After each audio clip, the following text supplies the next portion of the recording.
So the insignificant stuff, or the stuff that like it involves betting, but just like on a really, really kind of less impacted way than some of these other things, let's kind of deal with the obvious, right? The Browns are almost certainly not going to win the division. You shouldn't be betting them in that market. If Brissett's, and again, this is Jacoby Brissett starts week 1 and they do not add a quarterback. That is everything I'm about to say. I don't want to hear like, oh, but like they could add Garoppolo. That's not what we're talking about. We're talking about if it's Jacoby Brissett for 11 games. When they add someone, then we'll do another segment and we can talk about that. So if it's Brissett for 11 games, can't really win the division. Win total needs to be heavily adjusted. Probably something like, because Watson's going to play 6 games, something like 8 or 8.5 maybe makes sense in that situation. I saw a couple people that said it would be 7.5. Sure, maybe 7.5 juiced way over would actually be okay, I think, for a book to put that market up. I would expect to see that kind of adjustment at least. We already saw the week 1 market crater against Carolina when we knew that the first game suspension was going to happen anyway. You're going to see that type of impact in similar markets as we progress from week 1 to week 2 to week 3. We just haven't gotten there yet. Week 1 hasn't happened yet, and the markets and the look aheads the limits are so low. They're pretty inefficient.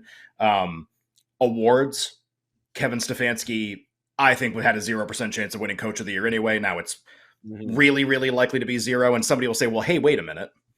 What if he like leads this team with Brissett to like winning all these games, and then Watson comes back and they make the playoffs?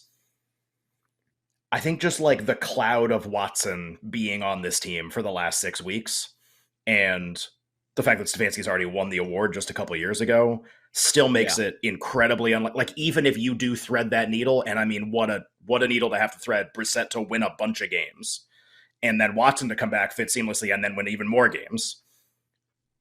Not something I would bet on. Not something that can't happen, but like something I wouldn't bet on. And nobody in the Coach of the Year market is priced that long where like if you need that outcome, they're worth betting. Like Stefanski's not going to be 150 to 1, which is like kind of what you would need to bet something like that.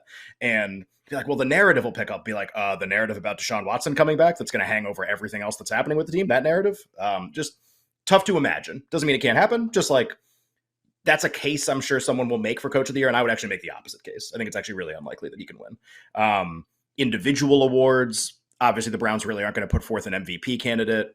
Myles Garrett can still win Defensive Player of the Year because that's much more rooted in like whatever stats he's going to accrue while being on the defense. Right. He has 1 million sacks. He's going to win. Doesn't matter who the quarterback is. Doesn't matter if they win a lot of games. If he's first team All-Pro defensive end, has a bunch of sacks, he's going to win. And so, he's unaffected by that basically. Deshaun to win Comeback Player of the Year was a pipe dream anyway that we had, a lot of jokes about on the show. Cleveland won't really put forth a candidate in that market.